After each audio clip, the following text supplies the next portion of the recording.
Hello and welcome to another video. This is a video covering the distance formula, and the distance formula, like it sounds, is a formula, but I have a couple of extra things to mention here about the distance formula to help put it in some context, because ironically, you've already seen the distance formula and have already worked with the distance formula. Because even if you don't remember it immediately as I write it down, it will refresh your memory when I write a squared plus b squared equals c squared.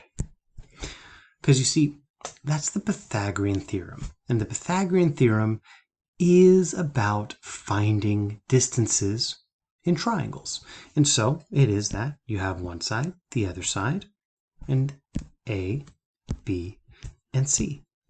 Pay close attention here that a, b, and c are not squared within the triangle, but they are within the formula. The Pythagorean theorem, I should say. And this works for right triangles. If you watch the other videos, you'll see that we've been looking at right triangles the entire time we've been talking about midpoint and partitioning segments and all of our examples so far. Like, I'll just scroll up real quick. Like, here's a right triangle. And further up, we see some right triangles here. I highlighted in blue going down and going over. So there's another right triangle.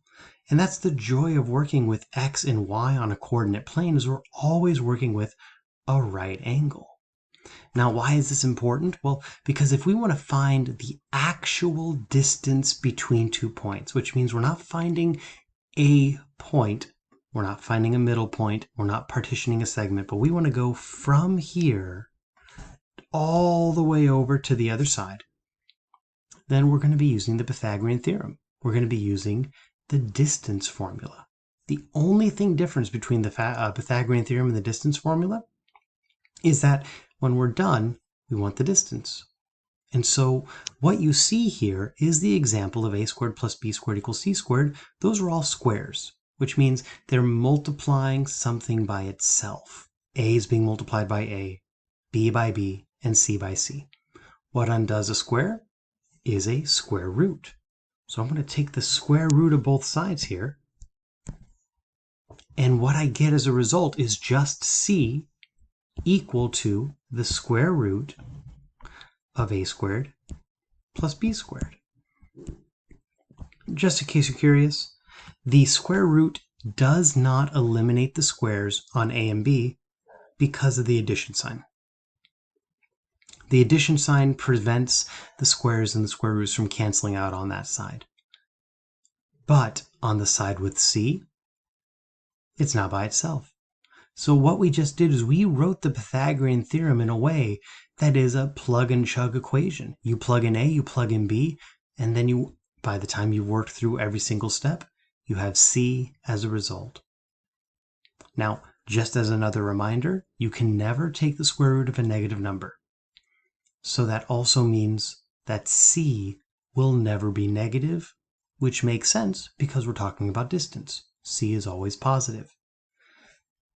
Now, assuming that you watched the partitioning a segment video already, we're bringing another layer back about that, which is the difference, the subtraction. Because in our examples with our triangles so far, and with our examples with all of these pieces with our points, we want to be able to talk about how far away X and Y are separately. So we want to be able to talk about the X component and the Y component of our points. And so I'll go ahead and put this point here.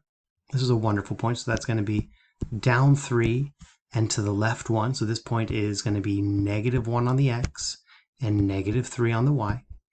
And then I'll go ahead and make my other point. Well, the good news is that we could pick any number of points and be able to work with whole numbers. I can pick any point and the example will work, but I want to avoid decimals so that the clarity of the example can come through about the mathematics, and what's being multiplied and what's being divided. And so what I'm going to rely on here is a series of things called Pythagorean triples. So just as a fun little aside, Pythagorean triples are right triangles that are always going to give you full whole numbers. And so a 3, 4, 5 is the most common. If you have one side that's 3, one side that's 4, the hypotenuse will always be 5. If you have one side that's 5, one side that's 12, the hypotenuse will always be 13, and so on and such forth. There's so many Pythagorean triples, and these are all Pythagorean triples that don't count the multiples. So we could do 6, 8, 10, 15, 12, 15, or sorry, 12, 16, 15, all those work. Wait, I'm sorry. 3 times 4, 4 times 4, and 5 times 4 is 20. So all the multiples work of all these Pythagorean triples, and it's really, really exciting. To keep it simple, I'm going to use a 3, 4, 5 right triangle, but I'm going to double it, so we're actually working with a 6, 8, 10. And so my next point is going to be 1, 2, 3, 4, 5, 6. It's going to be 6 over and 8 up. 2, 3, 4, 5, 6, 7. So this is the point that we're looking at right here, and that's going to be 1, 2, 3, 4, 5 over. So positive 5 on the x. And then it's going to be 1, 2, 3, 4, positive 5 on the y. And so, ladies and gentlemen, this is the line that we want to find the distance to. If you've paid attention to Pythagorean triples, our answer should be 10. So if everything works out great and I did my math right, 10 is going to be our answer. But in order to double check that, really we're looking at now that left and right part and the up and down part. And so we could count. We have a diagram, we could count, but in a lot of the examples you're going to be working with, you're only going to be given the points. You're going to be asked to find the distance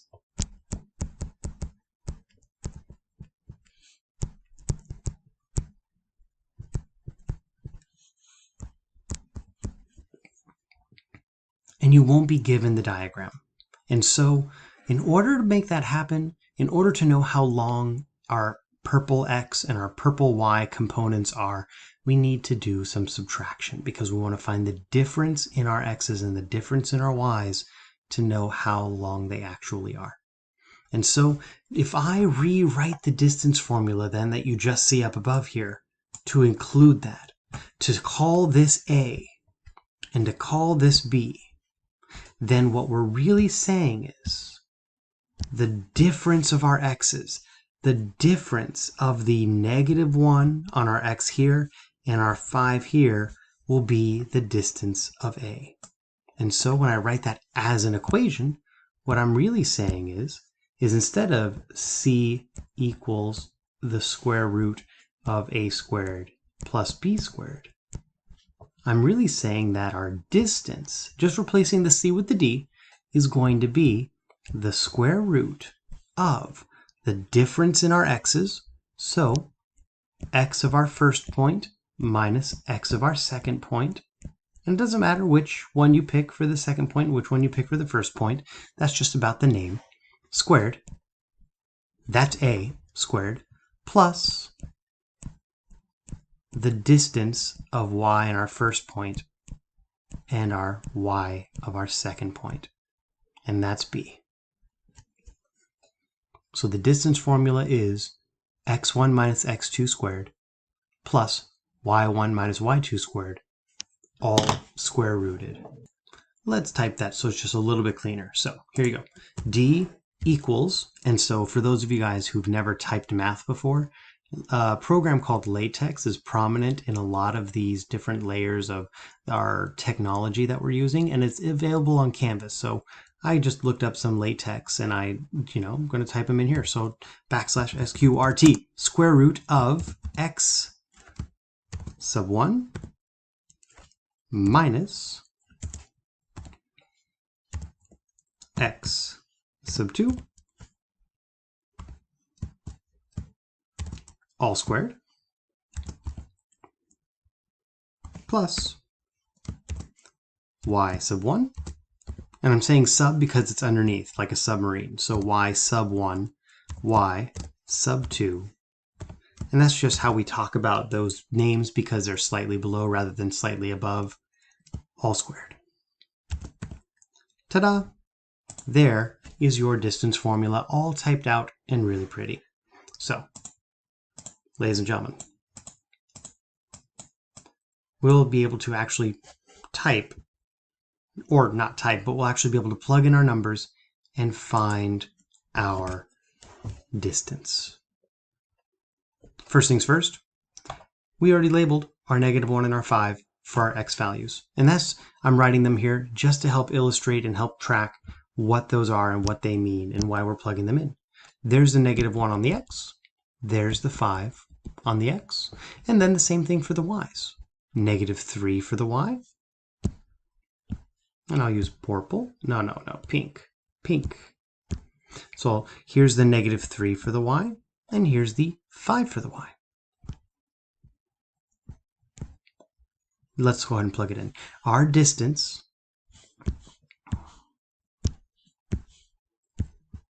is equal to the square root of, and I'm giving myself plenty of room to write, the difference in our x's, which I go ahead and wrote in green.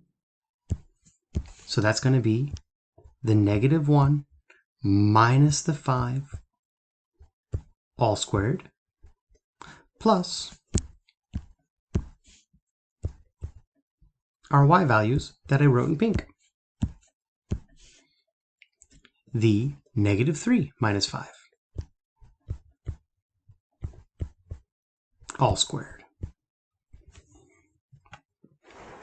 Just following through the algebra on this, -1 minus 5, well, we're not subtracting two negatives to make a positive because the negatives aren't next to each other. So we're just going further negative. We're just going further left.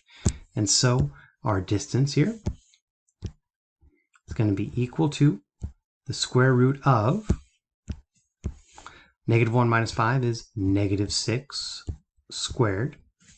And then I'm adding on -3 minus 5, which is further left to be a -8 squared.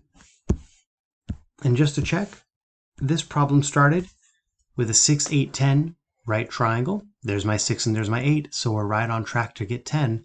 The square root is being taken of -6 squared plus -8 squared. Well, 6 squared is 36, and a negative times a negative is a positive. So that is 36, and then 8 times 8 is 64. A negative times a negative is a positive.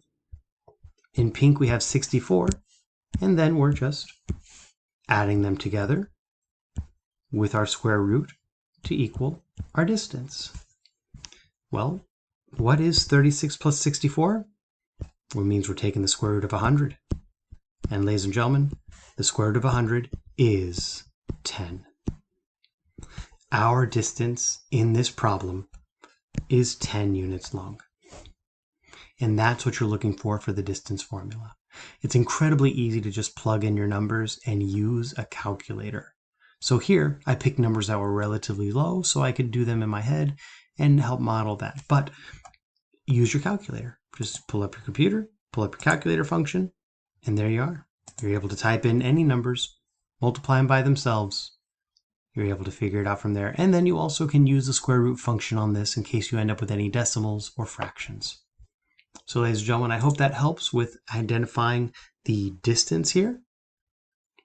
If you end up needing to round a decimal, I'll just go ahead and remind you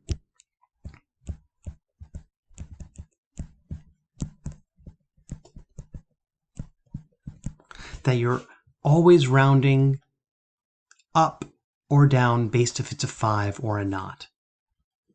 And so let's go ahead and take the decimal 10.5639. First thing I'll remind you is that that's the tenths place, that's the hundredths place, that's the thousandths place. And so based on our tenths, hundredths, and thousandths, we're always looking to the right to determine if we're rounding up or down, if it's greater than 5 or not. So based on the tenths place, the 5 would look at the 6, and the 6 would say, hey, round up. Looking at the hundredths place, the 6 would look at the 3, and the 3 says, stay the same. So I hope that helps.